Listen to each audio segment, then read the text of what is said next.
This is the golden rule. Let's talk about it. We don't gotta walk around it. Your Bluetooth, the new tennis shoe, we finding new balance. Faith, family, and talents. How we find God around it. East y'all got the ox now. This your favorite channel. What we on Faith Talk? This a good space to talk. We gon' cross every road if we got a jaywalk.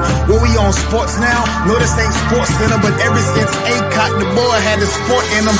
Man of the house now. What we talking family ties? My dogs won't talk to me. Surely I'm a family guy.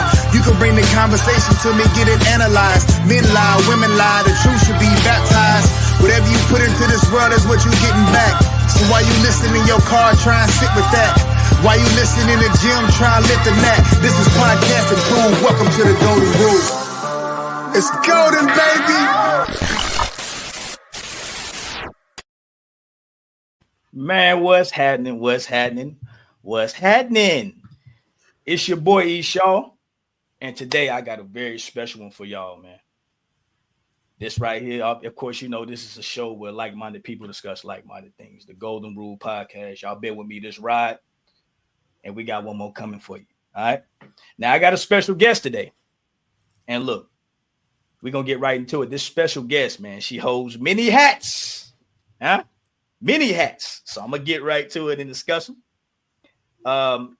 She currently has a bachelor's degree in accounting with a minor in finance. She also holds a master's in psychology with a concentration in ABA. Okay. Now, she is obtaining her second master's degree in social work, which she will have finished up this year in November. So I'm proud of her for that. And she's also going for her DSW, and I'll let her explain to you guys what that means. Okay. She's also an advocate and has a passion for supporting individuals on the autism spectrum. And we're going to discuss that in brief detail. That's exactly what this discussion is today. So I got something special for y'all today. And she's currently serving as a social worker, supporting individuals with their mental and behavioral health issues. Y'all, it is a pleasure for me to introduce this young lady, my special guest, my little sister, Verkisie Shaw, or as I call it, Verkisie Shaw-Braxton. But of course, everybody knows her as Put. What's happening, man? What's happening? It's a long time coming, sis. How you doing? I'm blessed, and highly favored. Come on now, talk the talk. You did, man. We got something that this was last minute, so I do appreciate you for joining. But we got something that a lot of people ain't gonna be expecting from us because of our dynamic. But I felt like it's time to have this type of conversation, man. So we're gonna get right into this discussion. But before we do, go on and kind of add to that introduction. Let everybody know what's going on with you. Where you at? Where you from? Where you at? Yeah, well, y'all know I'm from the north side of the borough, Greensboro to be exact. Okay. Have been living in Atlanta for over 19 years now. So I am a Georgia peach. Come on now. But as he did mention earlier, yes, I hold a bachelor's degree in accounting with a minor in finance. I hold a master's degree in psychology with a concentration in applied behavior analysis, which is ABA. Mm-hmm. And currently I am getting my second master's in social work, which I'll be done in November.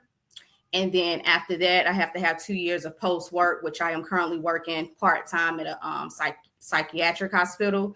I will pursue my doctor's of social work so I can be able to diagnose mental health and behavioral issues. Yeah. And that's what DSW is. The acronym DSW is for doctors in social work, correct? Doctoral social work, correct. Okay. Mm-hmm. Okay. Got you. All right, sis. That is a long ways away from what you started your schooling in. Yeah. But like I say, this conversation that we're gonna have is gonna get right into that. So let's jump right into it, sis. I wanna start off with let's start with when we first found out that Messiah. If everybody don't know Messiah, Put son, he's 9. Mm-hmm. He's about to be 10 in January 25th to be exact, and he is on the autism spectrum. For those who don't know, she has a son who is autistic. He's on the spectrum, right? Let's go back. I want to go back to when you found out that he was on the autistic spectrum. We're going to talk about what autism is, but I want to lead into that.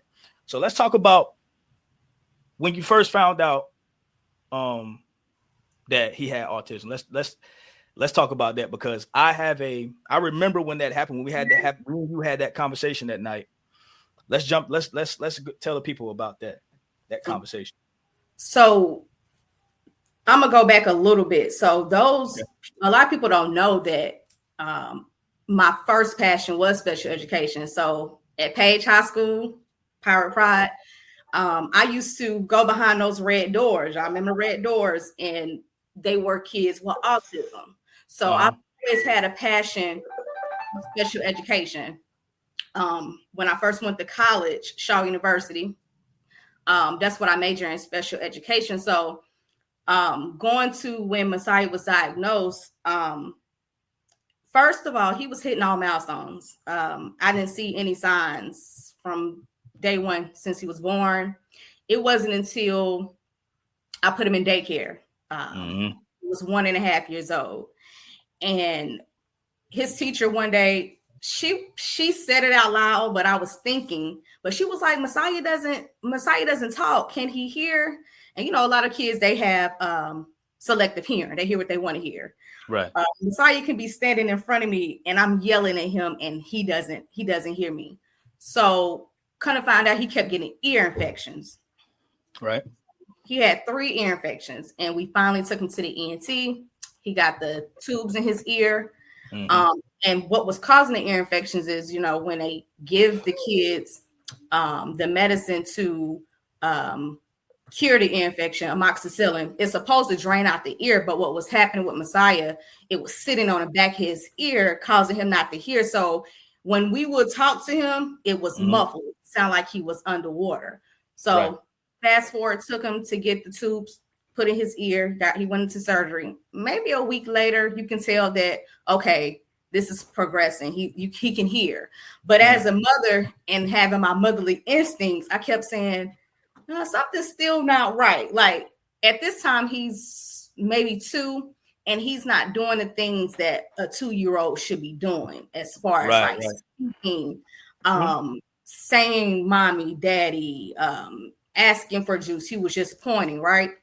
So we had issues with one of the tubes, so they had to put him back through surgery again to fix it.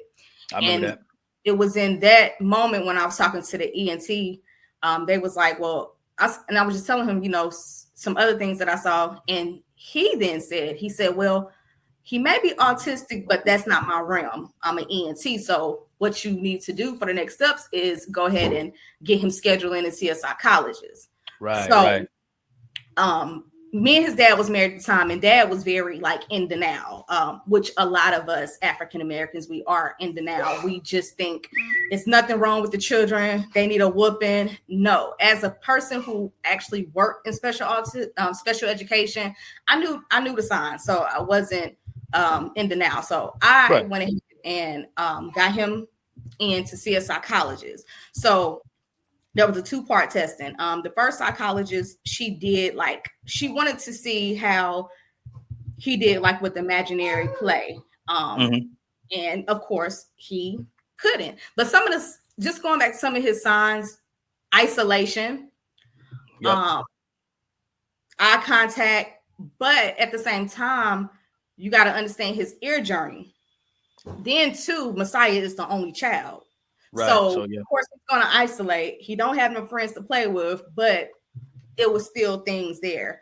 So went to the first part of the psychologist, and she did her thing.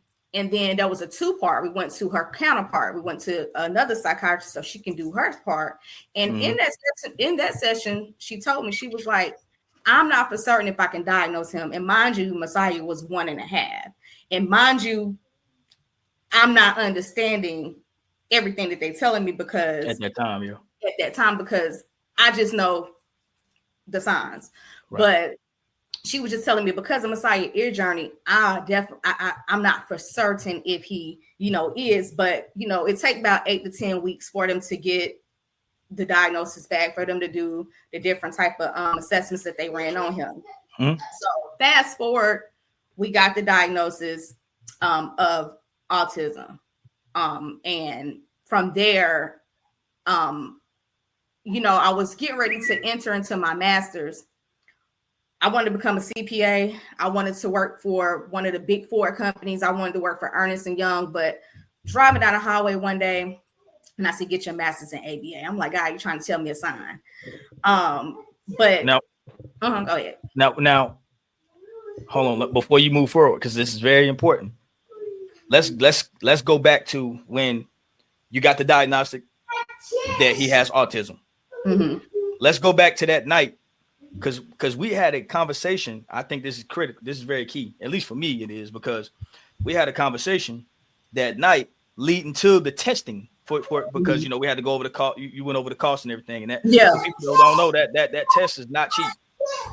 Yes, the test, especially like I can't get Social Security, I can't get Medicaid for my child because they say I make too much, so I had to come and pay out the pockets. I think like $1,200 for the test.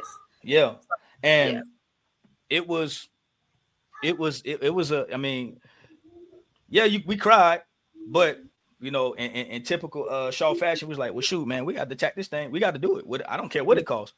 Yeah. Like, you was like, you don't care what it costs. We gonna try to be as proactive as we can, because now the signs are there. We have to get this thing diagnosed so that we can get him the proper help. And I remember you know what I'm saying? I know you remember this as well, but I was like, man, dang, I just kept saying, like, once we did get the testing done, and it was verified that he was on the spectrum. I just remember thinking, man, this kid is not going to get a fair shake at life.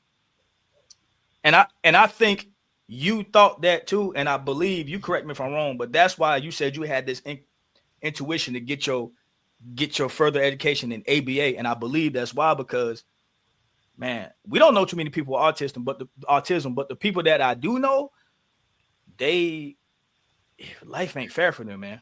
It's not. Well, here's the thing too. Like, I wasn't, of course, like, any person that get the diagnosis of anything, you be kind of sad, but just me knowing the background and working with children and adults in my prior years with that's on the spectrum, I wasn't too worried. Because for the simple fact, I know about early intervention, which that's something we'll talk about too. Detecting the signs early, so therefore I can help him through this journey and strive to be, I hate using the word normal, but because the kids on the spectrum or individuals, it's like atypical, but for him to be able to have a normal life just like everyone else, if he wants to go to school and have children, early intervention is the key. Right. And I definitely applaud you for that, man, because we've seen some people not, not detected early enough, or they in denial, like you said. Like, I believe most people in our community are not necessarily in denial, but they don't know how to get proper testing. Right. Or it costs too much to get proper testing. It costs, and also too, and we'll get into this too, but I just it's different levels to autism. That's why it's called a spectrum. So you have your level 1, level 2, and level 3. So everybody that's autistic, they're different. They're not all the same, but there is levels. Okay. Let's talk. All right, let's jump into it. What is autism? Let's start there. What is autism? Because a lot of people are not up on what it is. So autism is also actually called, some people say ASD or autism spectrum disorder. But I'm gonna give you, I always got a cite. That's that master's in. You got to cite your source. You understand me? This DSM-5 is a diagnostic and statistical manual of mental disorders, right? So this book is our Bible, all diagnosis. But according to the DSM-5, ASD is a complex neurological development, right, of your brain. Right. Involving persistent challenges with social communication, restricted interests, and repetitive behaviors. So to break that down in layman terms, it's just ASD affects individuals on how they interact with each others, how they communicate, how they learn, and how they behave. Okay. Yeah. Okay. And like you say, there are different levels of autism.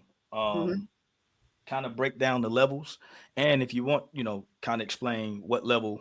After you break them down, explaining what level Sasa is on, Messiah is on. Yep. So we call him Messiah or Side Boogie. But yeah. Yeah.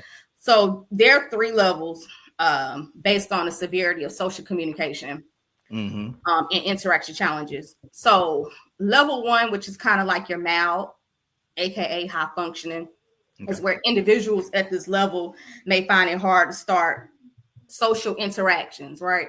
And they may usually respond to social cues and take part in conversation. They might have trouble understanding social rules or nonverbal communication, but can typically recognize basic social cues, and they can often function independently with some support. Okay. And when I say terms like verbal in autism is spoken language, like using their words, phrases. They may repeat phrases.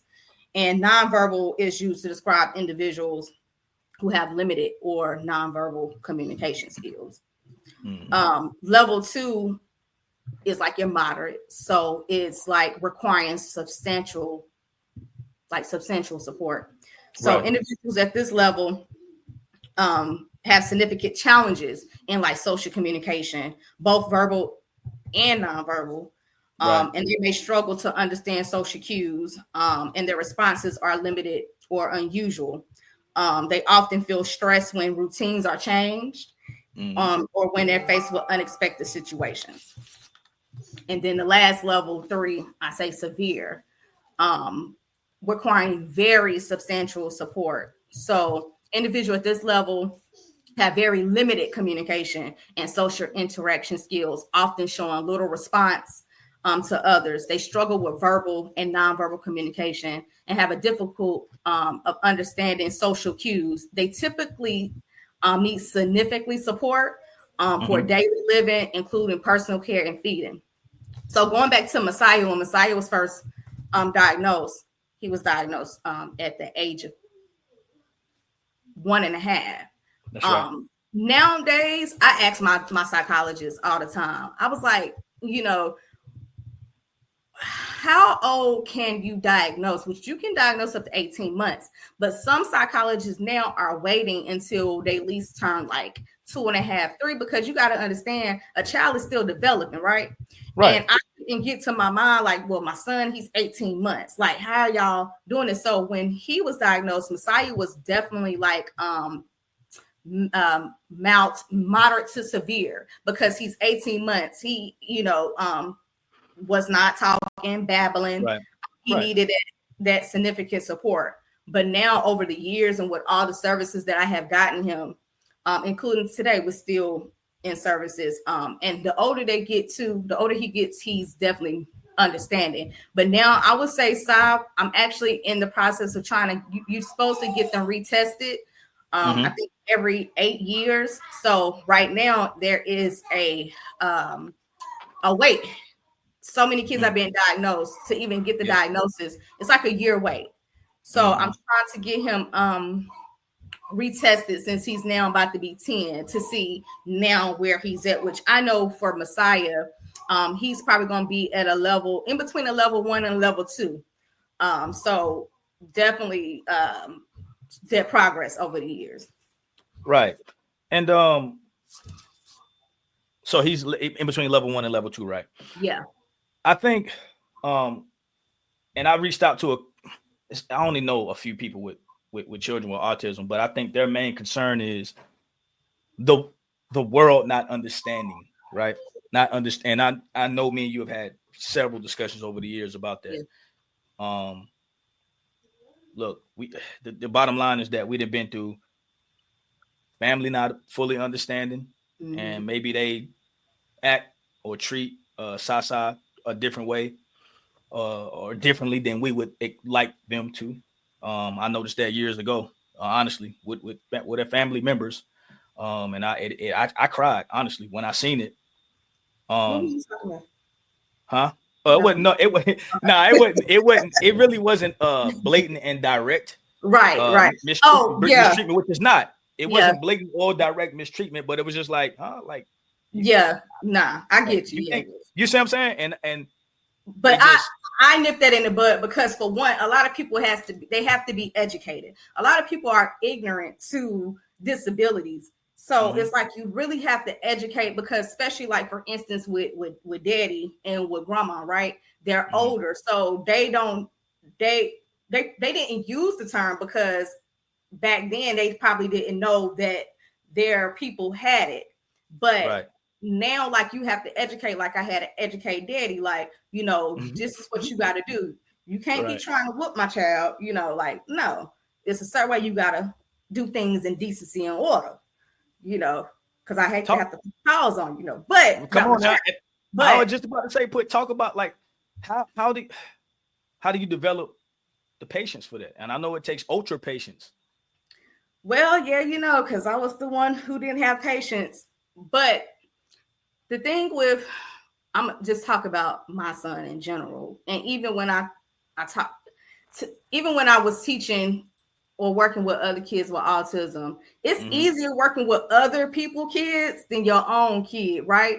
Because your kid came from you, so it's just like you let them kind of run over you, which now I'm trying to reel that in, right? Because the older Messiah gets, he definitely understands.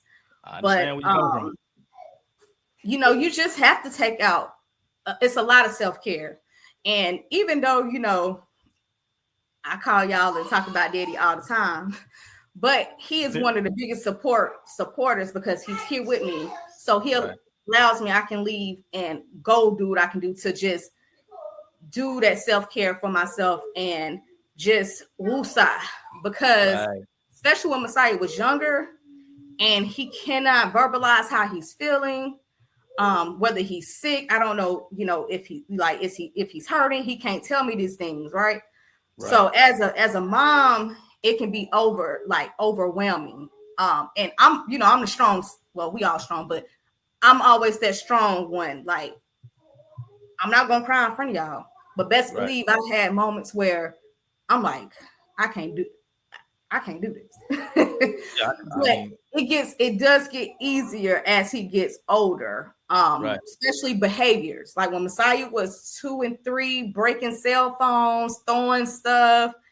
I wanted to choke, but also too, with him having ABA, and that showed me too, like I would sit in on sessions and just getting that parenting 101 too, because this is new. You didn't know that your child was gonna have autism. It don't come with a rule book. Every day in your house, every day in my house, it was a different day. We might have meltdowns one day, we may have a good day. On Saturdays, I just be like, Messiah, do what you want to do. Tear up, writing on the walls. I got ABCs going up my steps right now from when he was younger. But, you just got to definitely have patience with them, because in the beginning, they really don't know because they in their own world. So they really don't understand what they're doing is not what they're supposed to be doing. Right. So, yeah.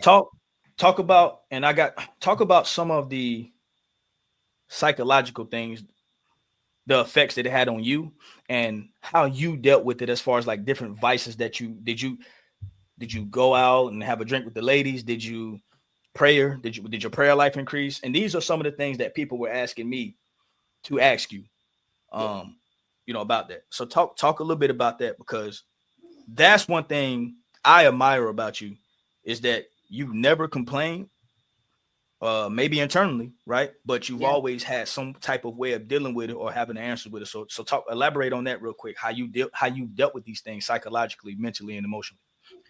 So at one point, I was paying for respite care. So respite is like a person who comes in and they may have him for like 3-4 hours, like take him to aquarium while I can sleep, I can go grocery shopping, I can do whatever I want to do. But it became expensive. I mean, it was so expensive. I was like, I'm gonna have to go to Magic City and slide down somebody's pole. Come on, man. Not tooting it. Come on, man. Not turking it, man. You get that fast money. Hey, don't judge me. But no, and then too, having Daddy and Eric when Eric was alive, they were very helpful with Messiah. Pop, they was very helpful in having that male figure around, Mm-hmm. And also too, at the time his dad would come get him too. So he would get him sometimes on the weekend. So I kind of always had like an outlet, but for me, being that he was nonverbal, it was hard for me to let go because most individuals that have a disability or nonverbal, they are abused, which going into the situation, a lot of people don't know, but Messiah was abused in school 2 years ago by a teacher. So can you talk about, go ahead. Yeah, go ahead. I'm cool. Yeah. You can talk about that? Yeah, I can talk about it. I talk about it now. Of course, immediate family, but that is my worry because he couldn't talk, and when they called me, they just said, "Hey, Miss Braxton, I need for you to come see me, or we need to have a conference the next day because of something that happened between Messiah and the teacher." Well, the thing is, you can't call me and say you got to wait till tomorrow. Like, ma'am, like, why not today? What we talking about? What we talking about? I'm asking Messiah, hey, what happened? I'm checking his skin, clothes. Right. Of course, he don't know what's going on. So, fast forward, I went to school. The teacher, the principal never not once told me that there was a video. She just said that there were people who witnessed it, but it wasn't until CPS gets involved. CPS is there. They didn't let the lady go who did it. So CPS, me and the CPS worker, we're talking, and he was like, "Well, did you see the video?" I was like, "What video?" She never not once mentioned, a video, and she also downplayed what happened in the video. So we asked to see the video. Mm-hmm. So when I'm looking at the video, of course, like they had to shorten it so it couldn't show other kids, but it showed that teacher hitting my child in his chest 3 times and jacking him up. So I had to ask him to rewind it again because sometimes you miss something the first time. So she rewinded it again, and I'm just looking, and I'm just seeing another teacher walk by, and you don't see this lady. It's like you turning a blind eye to it. So of course, I go in protective mode. Like, where's she at? I'm ready to. I already know about my child, but at the end of the day, that's where that social worker had come on, right? You gotta know, like, I had to, if I go to jail, who gonna take care of my child? Right. Nobody gonna take care of your child like you take care of them, right? Right. Of course. So I had to think about those things that was running through my mind. Like, if I go to jail for what I wanted to do, I probably would have been doing life. So y'all would have been putting money on my books. But long story short, we went to court and they locked her up. She's out though. She can no longer work with kids or children. And this wasn't her first time doing it. They had witnesses who actually said they saw her hitting another autistic kid. And also, I started doing my research and saw that this wasn't the first time it happened at that school. So I am a huge advocate of children with autism because I do not want my child to go through that again. Yeah, for sure. It's. I remember when that happened, and it's scary that stuff like that has happened today. And it will continue. Yeah. So I know that's a big reason why you got into your field as well, man. So again, I applaud you for that, man. And I've stressed to you several times, man. I applaud you, man, because put like early 20s, yeah, you probably would have emotionally thought, boy, and would have went crazy on them people. I know you would. Y'all know my mouth. I already know. So like, that's huge, man. That is huge. But I appreciate you for discussing that because a lot, like I said, it happens a lot. So I definitely appreciate you for sharing that. What I want to jump into next, because we talked about, the different levels of autism. We talked about let's talk about this in-home therapy program that you started, based on what your experience with Sasa and other kids. You want to talk about that? So what I advocate hugely is that once you see the signs, don't be in denial. Get that baby tested, because the earlier that you get them tested, then you can start like early intervention programs, hence ABA therapy, right? So ABA stands for Applied Behavioral Analysis, right? So in this setting, it teaches skills and reduces challenges and focuses on like positive reinforcement within a natural environment. So a lot of people now do it in home, where you can be in the home while they're doing it, or you can go inside the office. Right. But I prefer in home because I want to be there and see what's going on. And that too is what intrigued me when I first set in on like the sessions. I'm like, wow, like this is how you do that. Like, again, Messiah was nonverbal. And when I got my degree in psychology in ABA, like I understood how ABA is supposed to look. So we went through 3 therapists to get the right one, because some people, they just about money. And they do pay these therapists well. But me as that parent and me having the knowledge of how it's supposed to look, baby, you ain't coming in here taking my child to no park. We're not doing that. Right. You need to be working on his cognitive skills, motor skills, all of the above. Okay, because I'm paying you out of pocket. This service is like $4,000. Facts. A month. But of course he's on my insurance, but I'm still paying towards it. But I'm paying you to do a job, and you're gonna do it right, messing with me, baby. Right on. And then you have like speech therapy, which focuses on developing verbal and nonverbal communication skills, including like understanding social cues. So like with Messiah, like this year, my focus with him was definitely on speech, because now that he's older, like he's verbal now, but he's, we're working on putting those full sentences together. He can tell me like what he want to eat, fully potty trained. Messiah, he do what he do. For sure he do. Yeah, for sure. It's definitely speech, because I want him to be able to pick up a cell phone and call me and say, "Hey, Ma, you doing all right?" Or, "Hey, Ma, somebody messing with me." Right. That's what me and his dad was talking about. So he gets speech therapy twice a week here at home, and when he goes to his dad's house for the summer, we're gonna continue that via virtual, because I want him to be able to, verbalize and tell me how he's feeling. Whether he just picking up the phone and say, "Hey, bye," For sure. And then also, go ahead. And this is something, just so everybody could know, for people who are just now joining, this is something you've been doing since he was speech therapy since he was 2. Okay, so this is going on 7 years, pretty much. Yeah. So here's another thing too. So in order to do these services like ABA especially, the kid has to have the diagnosis. Like, there's no way around it.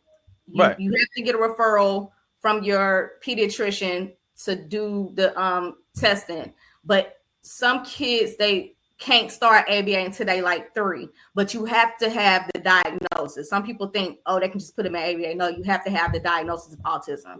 But most people, what I did before Messiah got into ABA, we did do speech therapy when he was like 2, maybe 3, but we had stopped because I wanted to because his behavior started getting out of control. So I needed that ABA.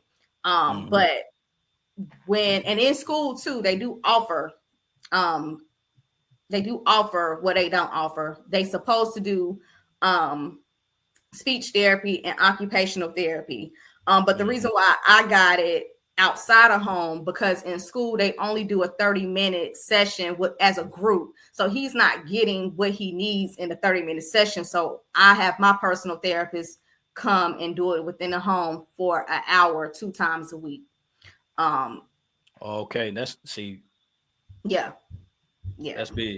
That's big. Also, right too, occupational therapy, that's OT. Some people might say OT. It helps improve sensory processing, fine motor skills, daily living tasks, in addition to strategies to manage transitions or overwhelming situations. So, like in that sense, it teaches them like how to dress themselves, how to brush your teeth, how to use a pencil, how to hold it, how to write. So those are some things that you can be doing in lieu of you waiting to get on that ABA, because right now in Georgia, it's a wait for ABA and speech and occupational. It's crazy. So that's why a lot of them do offer in home, but if you want to go in the clinic, it's like a wait. So I rather for somebody coming to my home and do what she do. And shout out to Messiah speech therapist. She is amazing. Like, we've been working with her for the past 2 months. And when I say Sabug, I'm gonna give him to next year. I think he definitely gonna be fully talking to the point. I'm like, Messiah, go to sleep. That's dope, man. Like, all right. So far as the financial part of it, it can be very expensive, especially you know, if you don't have proper insurance. So what avenues or what sources can people get go to as far as like the financial side of it? What can you help them out with that? So it just depends on your financial situation. Just speaking for me, I got like 3 jobs. So I'm in a different little tax bracket. But even as a single parent, like,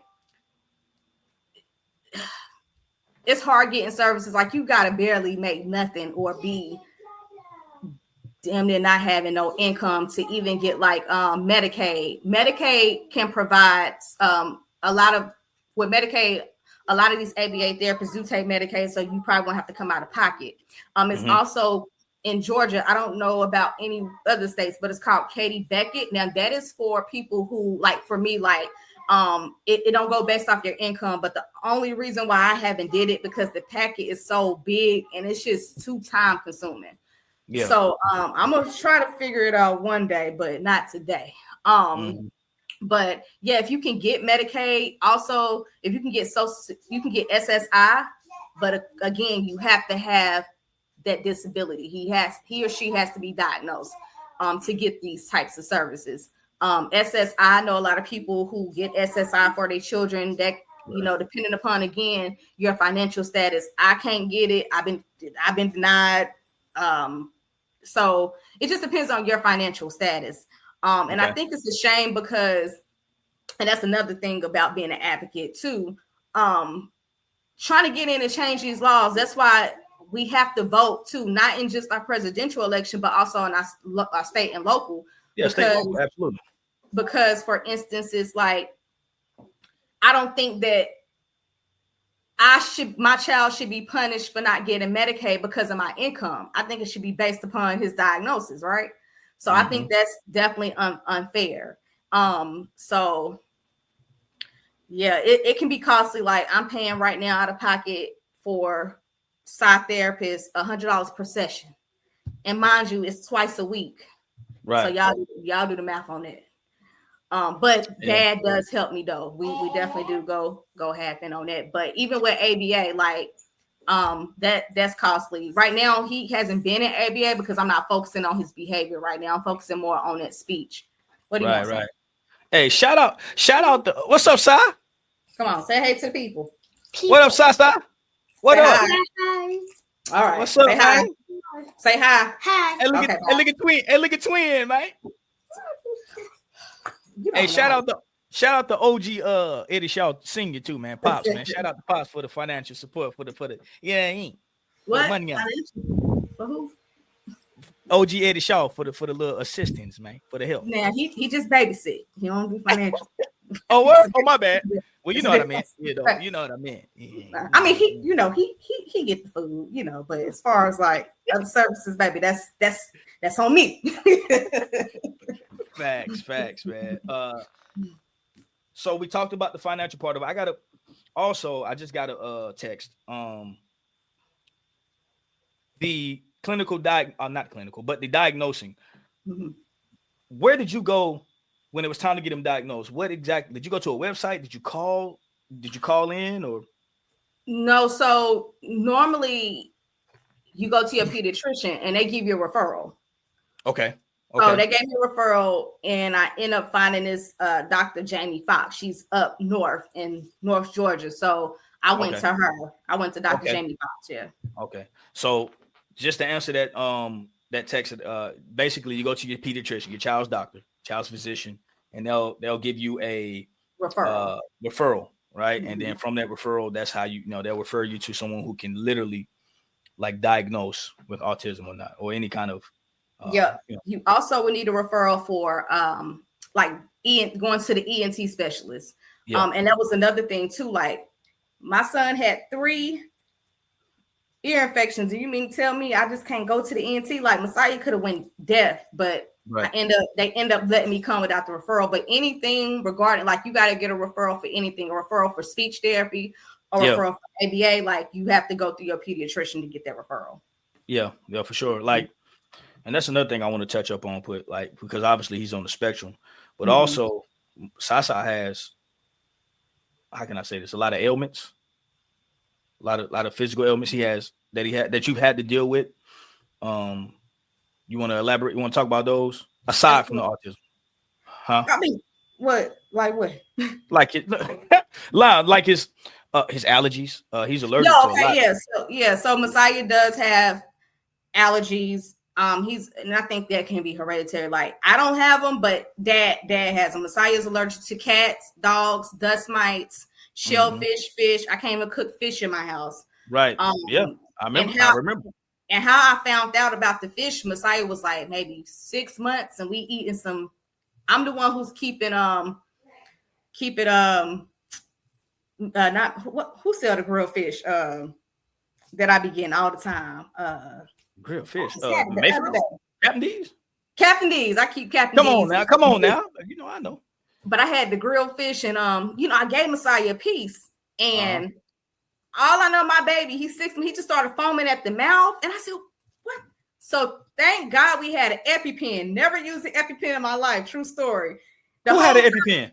We did. We had. I don't know why we had one for Messiah, but he had an EpiPen. And we thinking we shooting him hitting him inside with the EpiPen the whole time. It's the tester. But we end up getting a real one, and we end up hitting it with it. And that's when we find out I had to go to an allergist, and they tested his skin. So he's allergic to cats, dogs, dust mites, fish, shellfish. Can't even cook fish in the house. Allergist is real to cats. Like, my sister got a cat. We can't even be in her house more than 5 minutes because he'll start itching, eyes getting bloodshot red, everything. So, damn daddy went and got a damn cat. I don't understand, but it's not gonna be that when he get there. But of course, he gonna have his EpiPen on deck, right? And his Benadryl. He has asthma, and that's another thing too that plays a part in kids with autism. They're sensory. They sensors. Yeah. So Messiah been like this since he. 6 months again, we had his oxygen levels was dropping. We had to put him in the hospital. I'm watching them stick needles in my baby head. But when we go to the hospital, literally, it takes a team of 10 nurses to come in and hold him down to give him a breathing treatment. No lie, that autistic children and individuals, like, they're really, really strong. So what I have to do sometimes now, I stay ahead of it. When I see that he's getting sick, I give him melatonin, baby, 10 milligrams, put him on to sleep. And I put his nebulizer in front of him. Right. And I set it in his face for a whole 2 to 3 hours so it can get into his system to open him up. Because if not, what's gonna happen? We got to go to the ER. They have to give him a steroid, and I don't feel like going through all of that. They're fighting, and then watching him just people holding my baby down. He's screaming and hollering, like that's traumatizing. So I try to stay ahead of that as much as I can. He doesn't like medicine. If I try to put it in his soda, he knows the difference. He'll pour it out. So it's that too can be overwhelming too. Just having a child that's sick. As well. Yeah, and I wanted you to touch on that aside or in addition to the autism, just to let people know what you've dealt with for the past, like you say, almost 10 years, man. This is why I have, or people should have no, I mean, you complain about anything, but I have no excuse to complain about anything because of what I've seen you do or go through in this past 10 years, bro. So I super commend you for that, man, for real.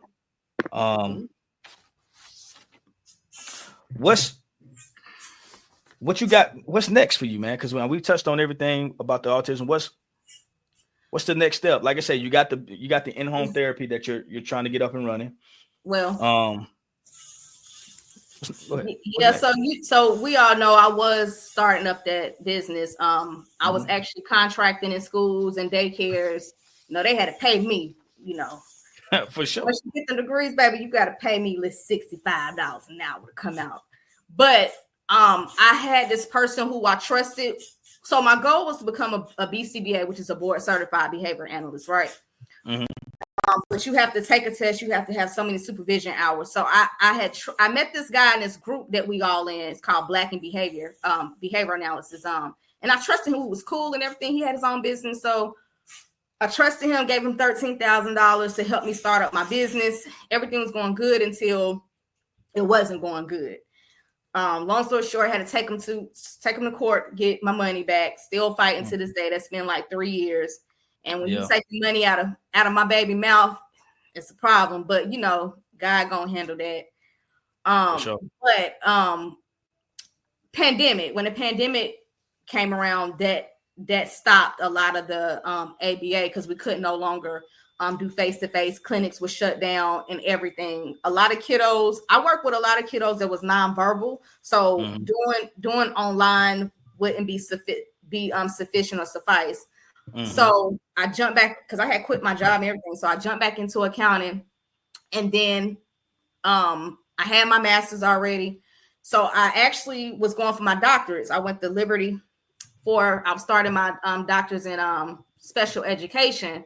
I didn't want to teach. I wanted to diagnose, but God be showing you signs, and he was just like, this ain't the route that you need to go.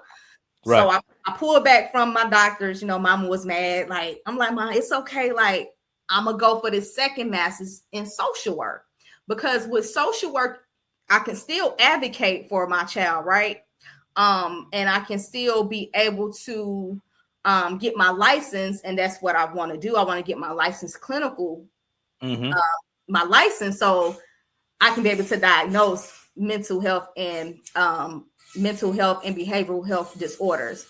So, and that leads into my doctors. To be honest, I probably don't have to go get my doctors, because once I get my license clinical, then I'll be able to diagnose. And I believe we can prescribe. I have to double check, but I believe we can prescribe medication. But that's probably where the doctorates will come into play. Right. My short-term goal right now is I'm studying now. I'll be finished with my second master's in November.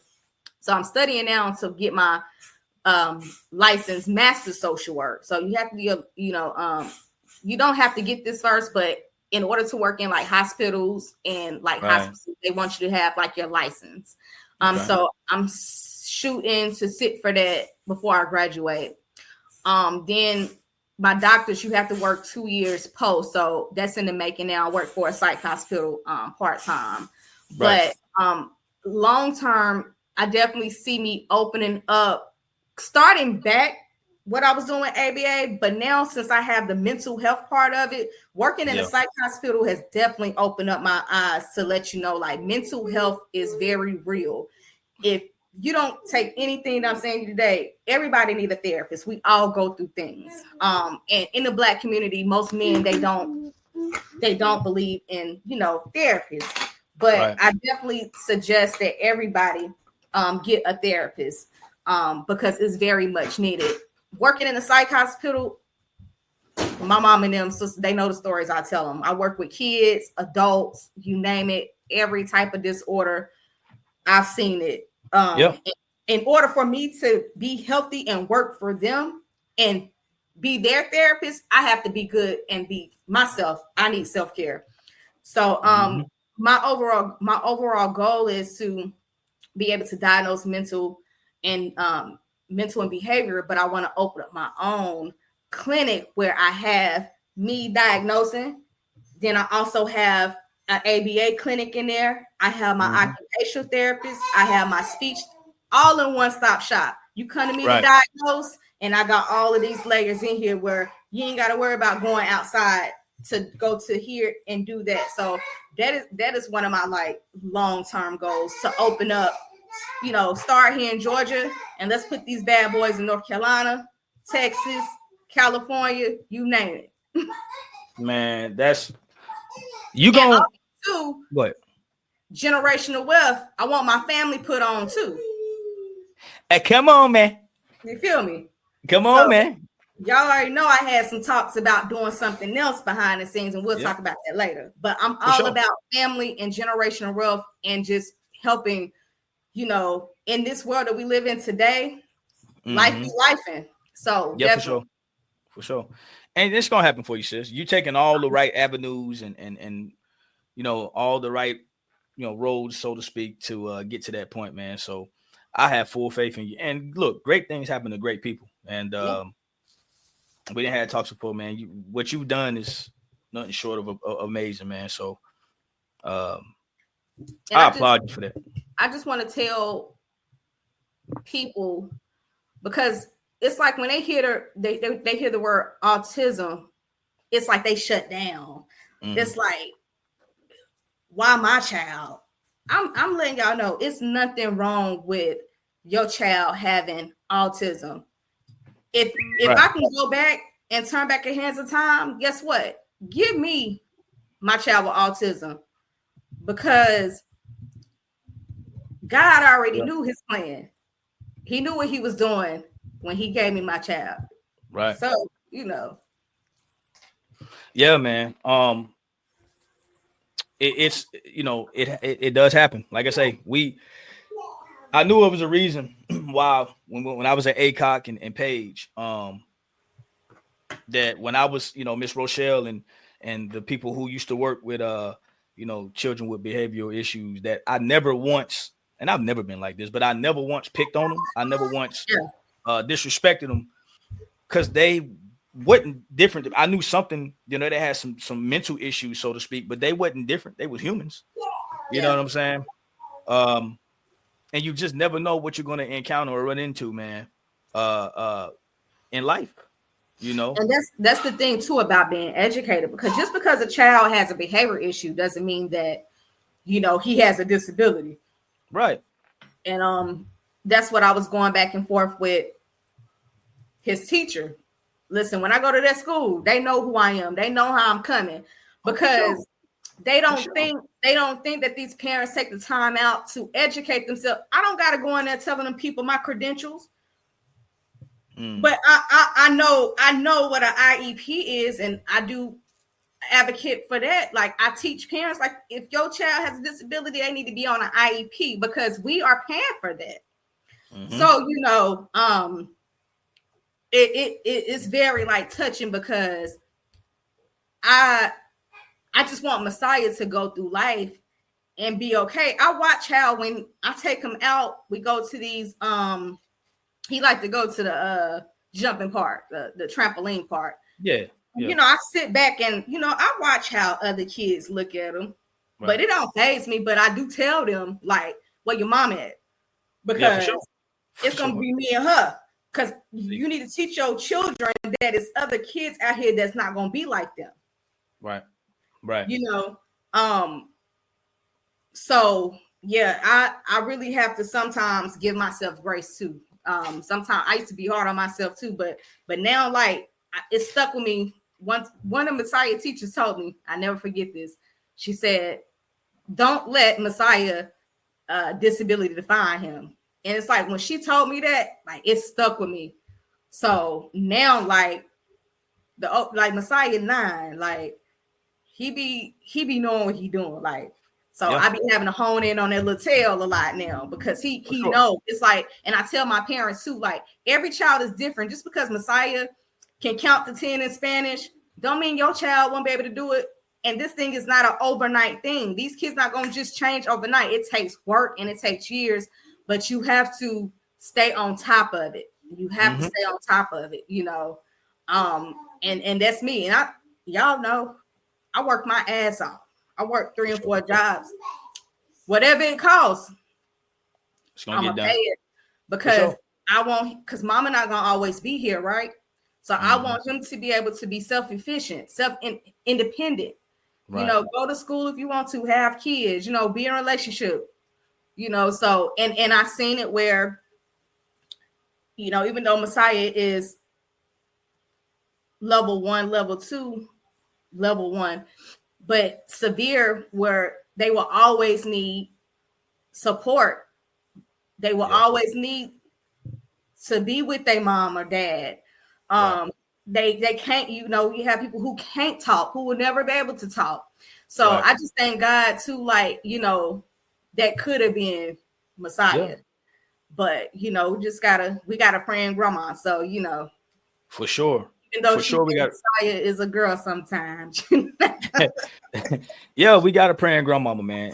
And Yeah. but the, you know, that goes a long way. But just like you said earlier, you just imagine if you would have stayed in denial and not gotten him the proper therapy and the proper help that he needed. Well, It could have went I wasn't in denial. His dad was. right. You know, yeah. But I was, even if daddy didn't, I was gonna do what needs to be done.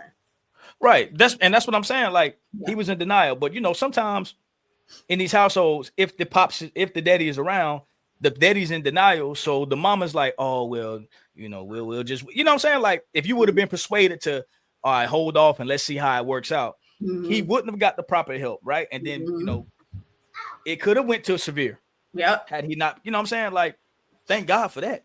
Yeah. You know what I'm saying? And you know, listen, you know me. I'm a God-fearing man. I believe you know, if you do things the right way, man, the right things happen to you. So Yeah. you're gonna prosper. Sasa gonna be just fine. Oh yeah. When I found out that when we found out that Sasa was autistic, but I knew right then and there, I was like, yeah, well, hey, God don't make no mistakes. He chose the Yeah. right person for this one because she gonna go to war for this kid. All day. Like, you know what I'm saying? And I always used to say, I don't even like, I used to say, I don't know if I could have done it. But when I look at now, I have my own kids because I didn't have kids back when you went, you know, when we found out. But now, yeah, man, no question. We gotta do. We gotta do. Yeah. We gonna make it work. So, man, I've just been amazed since you've been going through this journey with Sasa, and I continue to be amazed at what you've been doing with an autistic.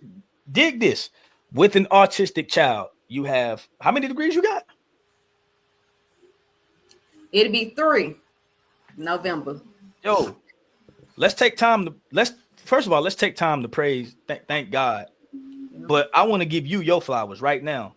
Dude, you mean to tell me you got 3 degrees with an autistic child? And I don't understand. I don't think people understand what it takes to take care of an autistic child, bro. I have seen you like work, you know, like, 3 jobs. you know what I'm saying? Like 16 hours, 18 hours a day, take care of your son. And then you got a paper that's due that night. You get it done. Like, Listen, I pull all-nighters. 8:30 in the morning. I mean 8:30 at night to 10 o'clock in the morning. Daddy asked me a couple weeks ago. He said, "Put when you gonna sleep?" I told him when I'm right, dead. I told him when I'm dead.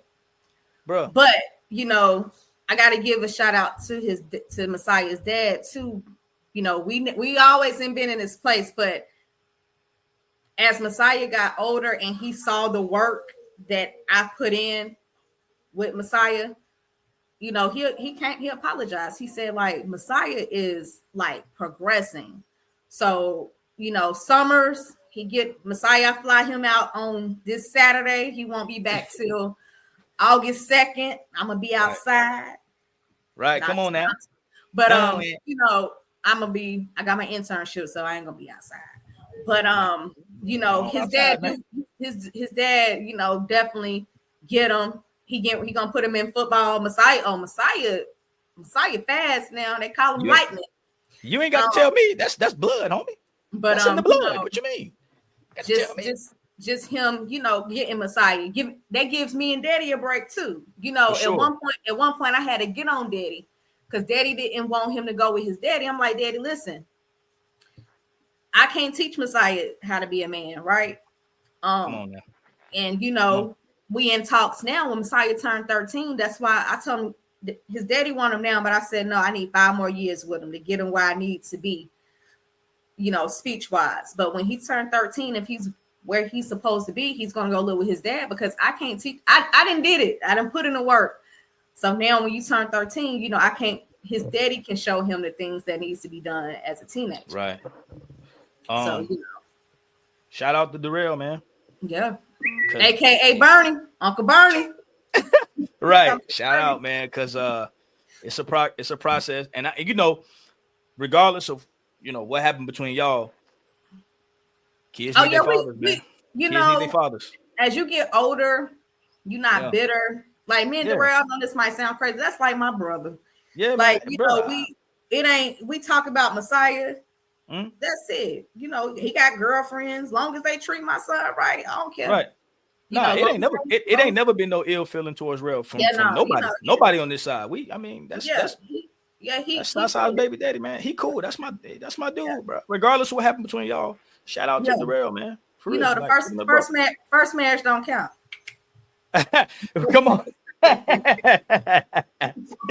Yo, man.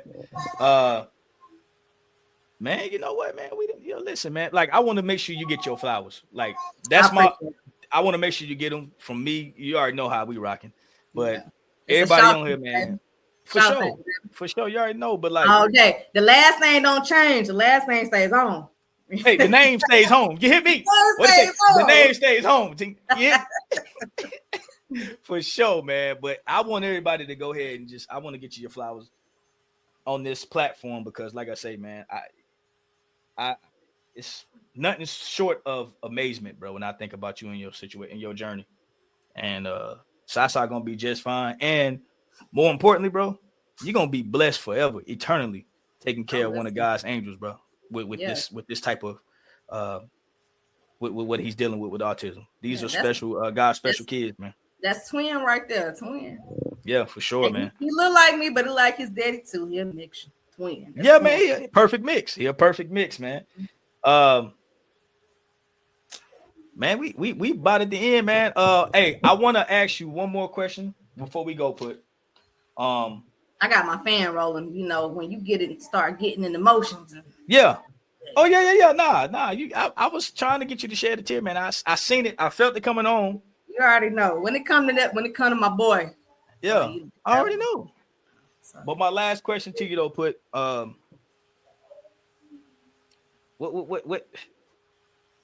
what's the dating life looking like, man? I got to know. I got to put you on blast. What's the dating life looking like, man? Well, listen. These boys, they be telling me you work too much.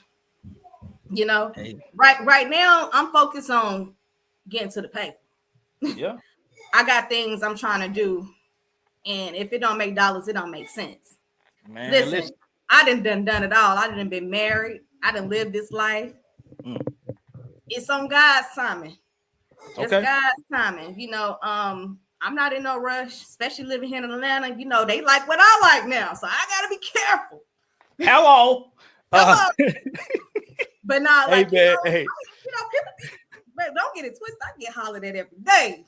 I already know. You know. I already know. That's what. Like, look, I understand, brother. You got the money. For real. In all honesty, though, like Oh, cuz said, what's that ring on your finger? Let me tell you, this is that purity. This is what?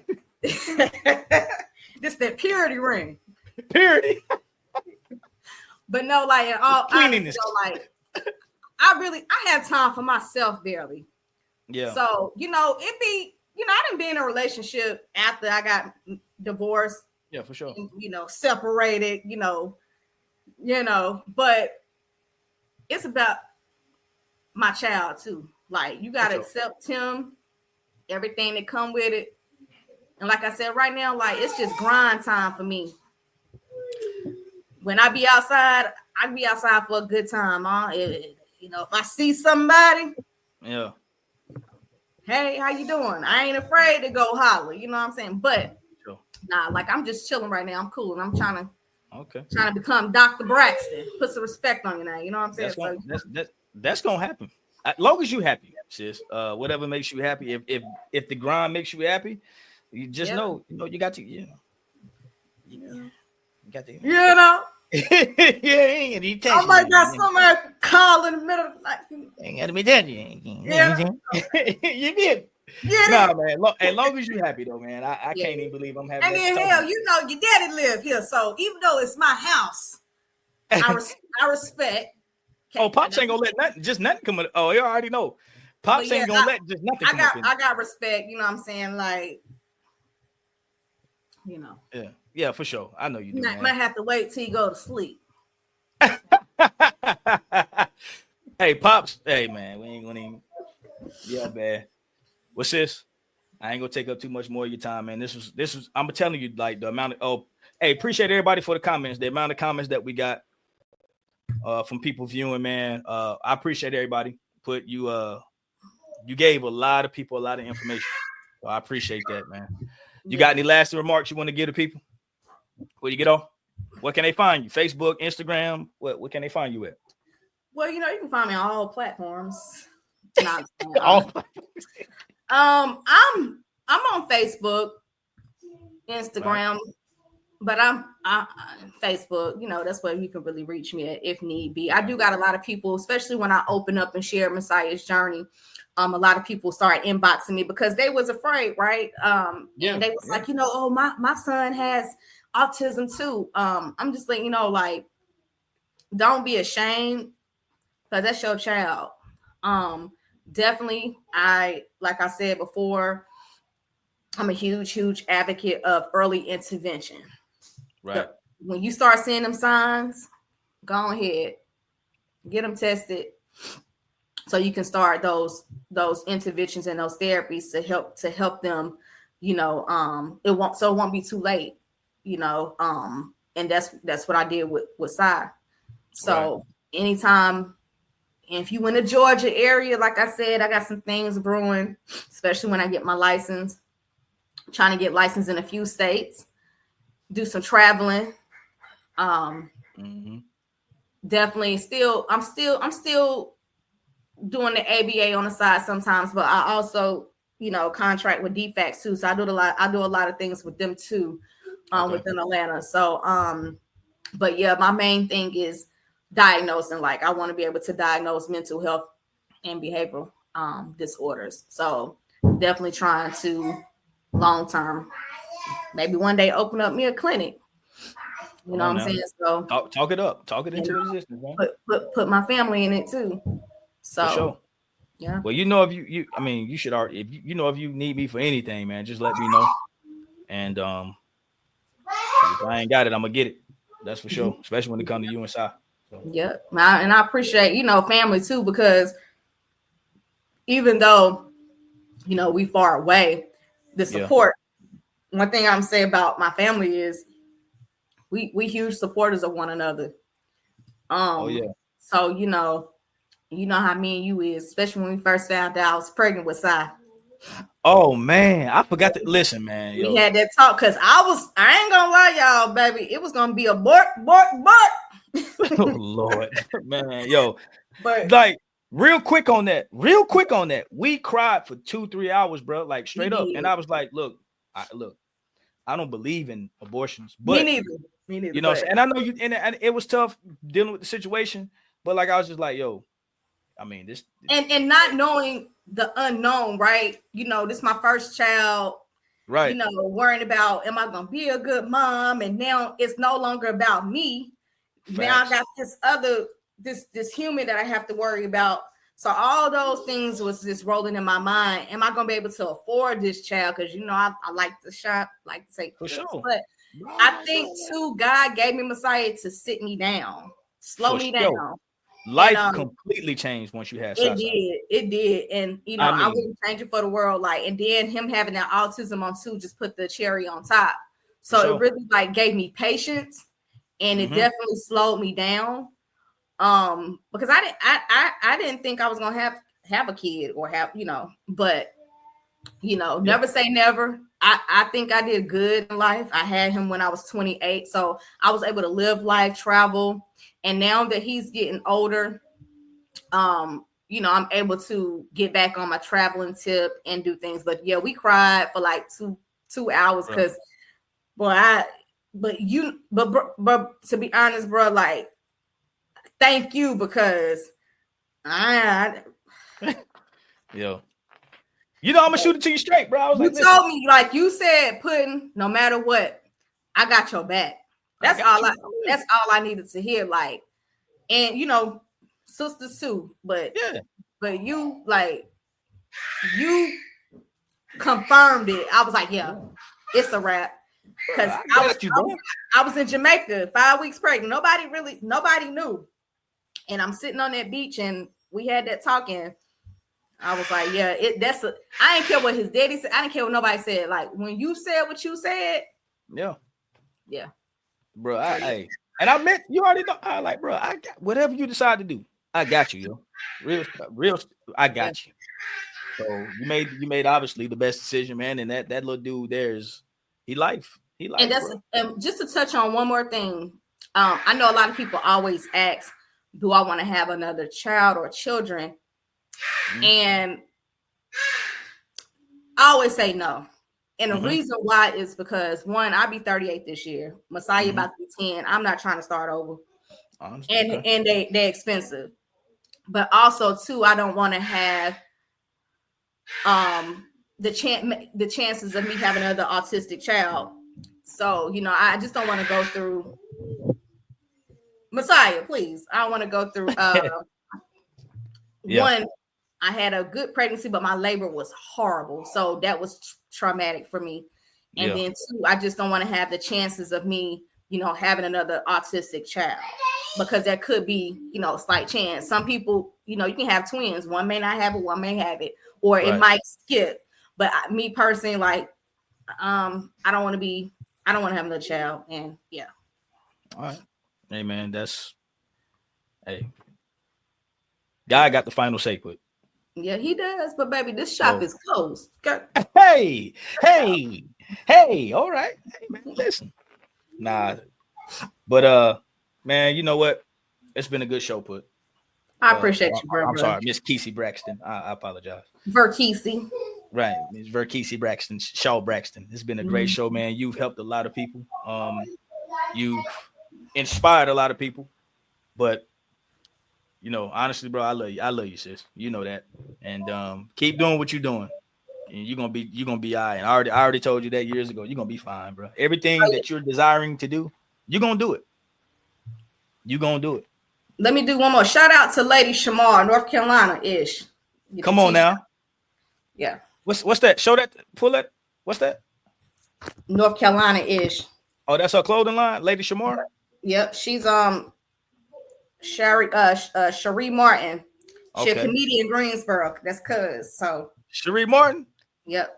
Shout out Cherie, man. Shout out Cherie Martin for real, man. I'm gonna find out if you're funny too. You know, I got she definitely is. All right. That's what's up, sis, man. I love you, man. I appreciate you for coming on. Love you too, bro. I'm gonna go ahead and do my close out. Stay in here, man. We're gonna chat it up afterwards, okay? All right, salute to you. Come on now. All right, well, there you have it, folks. Man, I appreciate y'all for sticking with me tonight. This is a very special and short noticed episode, man, but a lot of people stuck it out with me. If y'all didn't know, man, the theme about this show was lemons into lemonade, and that personifies Verkisie's her journey. I mean, look, man, life threw her lemons, bro, and she turned that thing into sweet, great lemonade, man. And I couldn't applaud her more than that, man. I wanted to give her flowers on this episode because she's taken what she's been given, the hand she's been dealt in this game of spades we call life, and man, she just made the best lemonade you can make, and she's continuing to do that. So I applaud you, sis. I appreciate y'all for sticking with me through this episode, man. And I love all of y'all. So until next time, man. Peace.